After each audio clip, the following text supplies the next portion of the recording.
welcome. I'm Joan Crooks, the CEO of Washington Conservation Voters. We have a great program today, but before we dive fully in, I want to thank Pearl and Vulcan again for their support and leadership. Tackling climate change will take collaboration between businesses, government, nonprofits, and individuals coming together. Only then will we move the dial. Len said it, but I want to thank Vulcan and all of our sponsors for not standing on the sidelines, but for leading the way so that other businesses may follow.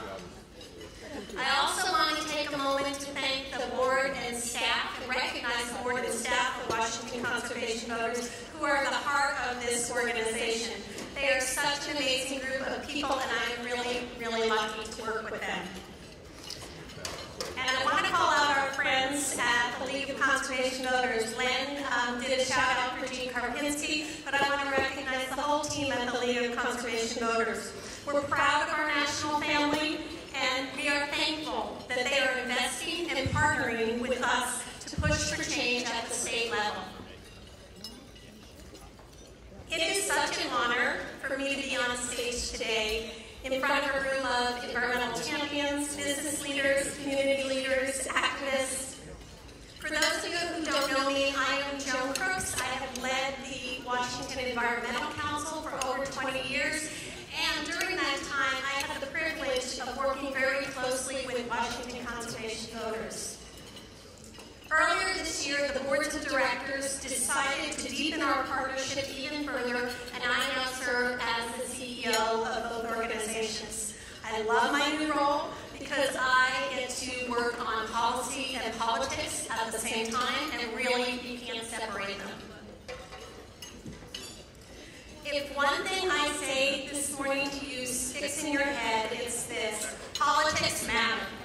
I spent my career, I said, on the policy side, and I can tell you that it doesn't matter if you have the best policy in the world if you don't have the political leaders there to move it forward at all levels of government.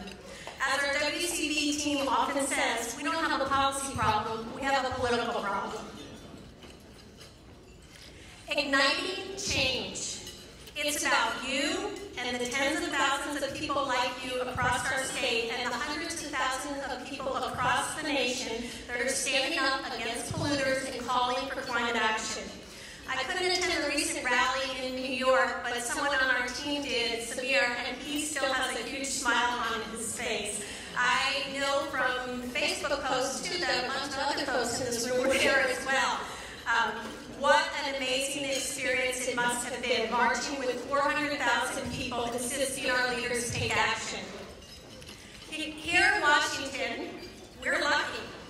We have leaders who deeply understand the moral responsibility we have to act on climate.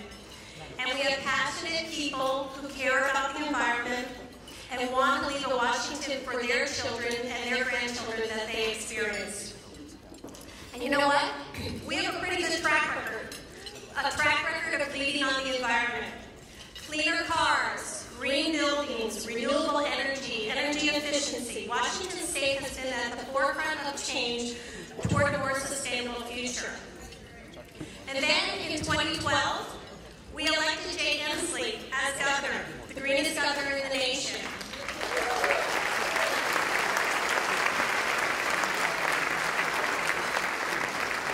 And in 2013, we took on big gold in Whatcom County, and we won in the county elections.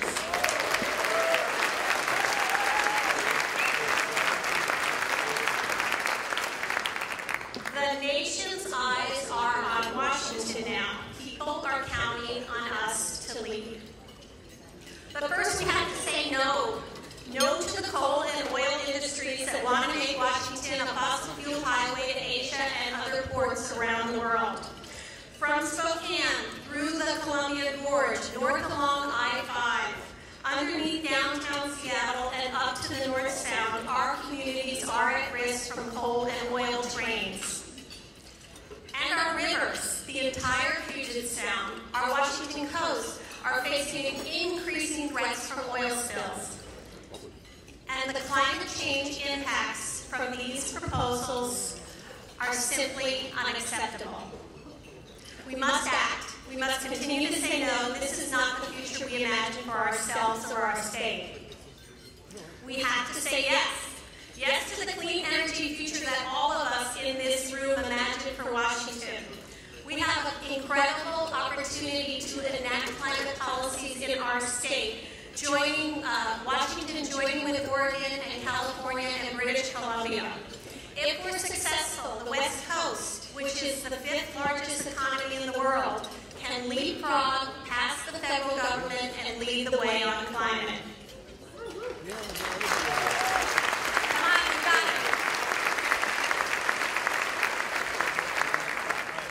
Right now, business and community leaders, along with Washington Environmental Council and Climate Solutions, and our social justice partners such as Puget Sound Sage and One America, and our labor partners like SEIU and the State Labor Council, are working closely to develop smart policies and strategies to make this happen. Policies that tackle climate change and improve the livelihoods of working families and continue to make Washington a leader in sustainability. So what's stopping us? Well, like I said earlier, we have a political problem. And right now that problem is the state Senate. We need to elect champions to this chamber to be able to move on climate and other environmental issues. And we'll give you more info on our plans a little later this morning, but one thing I'm going to tell you is we need you. WC is only as strong as our people, and you have never been stronger. Politics matter. We can win, and really, we have to.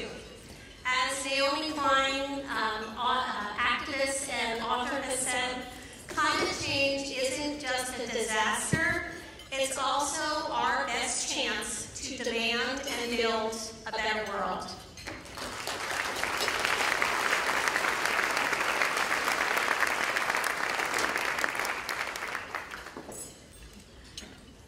And now, I have the privilege of awarding Washington conservation voters' highest honor to a true environmental champion.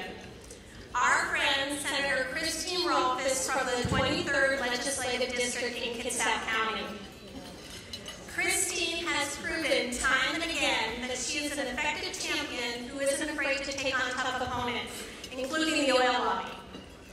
Earlier this year, after an increase in tragic oil train accidents and a significant rise in the amount of oil that was being spilled nationwide, Senator Rolfes introduced the Oil Transportation Safety Act in the state legislature, one of 2 environmental community priorities. Unfortunately, her bill was killed by the oil industry and the Senate majority. Despite a similar bill sponsored by Representative Farrell passing the House in bipartisan fashion, the Senate majority continued to push its own industry-backed bill, which had no teeth. It was a farce. In a dramatic moment on the Senate floor, Senator Rolfes used a rare procedural motion to set the bad bill aside, resulting in the sudden death of the oil industry-backed bill. A skillful maneuver from our environmental champion.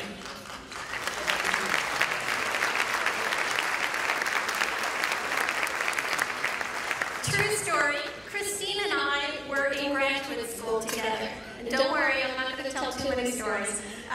We were studying how to change the world. And even then, her passion, her commitment to the environment was evident. It shone through. I do believe it is in her blood. She will fight to protect Puget Sound, both its natural treasures and its communities, and I know she will not give up on oil safety, and neither will we. So please join me in welcoming and congratulating Senator Christine Rolfes, WCV's 2014 Legislator of the Year.